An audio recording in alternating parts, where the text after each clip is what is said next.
पिता की हत्या के केस में कोर्ट ने 4 साल बाद बेटे को उम्र कैद की सजा सुनाई है। वारदात के वक्त बेटा नाबालिग था। मामला जुवेनाइल जस्टिस बोर्ड में गया, लेकिन बोर्ड ने जिला कोर्ट को आरोपी पर बालिग अपराधी की तरह केस चलाने का आवेदन दिया था। प्रथम दृष्टया एफआईआर में अज्ञात व्यक्तियों के नाम से एफआईआर की गई थी, जिसमें इनके परिवार वालों का ये कहना था कि कुछ नकाबपोश हमारे घर में घुसे थे और उनके द्वारा हत्या कारित की गई है। मां के कहने पर बेटे ने पिता की कुल्हाड़ी मारकर हत्या की थी। पुलिस को इस केस को सुलझाने में औजारों पर मिले फिंगरप्रिंट्स ने बड़ी भूमिका निभाई। घटना स्थल से प्राप्त प्रिंट अपचारी बालक जो वासुदेव हल्दर है उससे मिलान होना पाया गया था, जिसकी सूचना पुलिस को दी गई थी।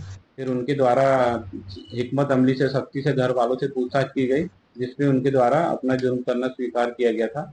हालांकि साक्ष्य न मिलने पर आरोपी मां को बरी कर दिया गया। दैनिक भास्कर के लिए बैतूल से इरशाद हिंदुस्तानी की रिपोर्ट। खरगोन में पति अपनी ही पत्नी की रुपयों के लिए नकली शादी करवाता, कुछ दिन ससुराल में रहने देता और फिर किसी बहाने से बुला लेता था।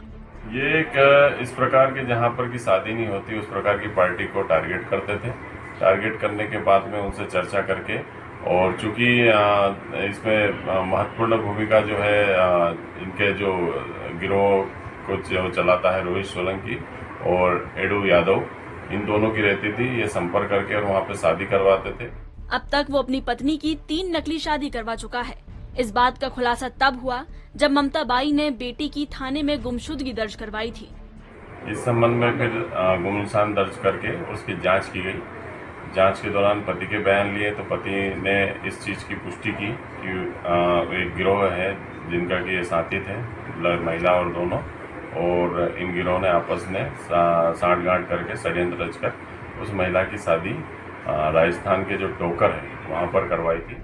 पुलिस ने पत्नी को जेल भेज दिया है, जबकि आरोपी पति को रिमांड पर लिया है। वे ऐसे राजस्थान, गुजरात और महाराष्ट्र तक इन लोगों ने ठगी की है। पुलिस की जांच में ये बात सामने आ रही है। हालांकि इसकी पूरी परतें खुलना बाकी है। पुलिस अभी उसकी ओर आगे जांच करती जा रही है। ममताराम पाटू, दैनिक भास्कर, खरगोन।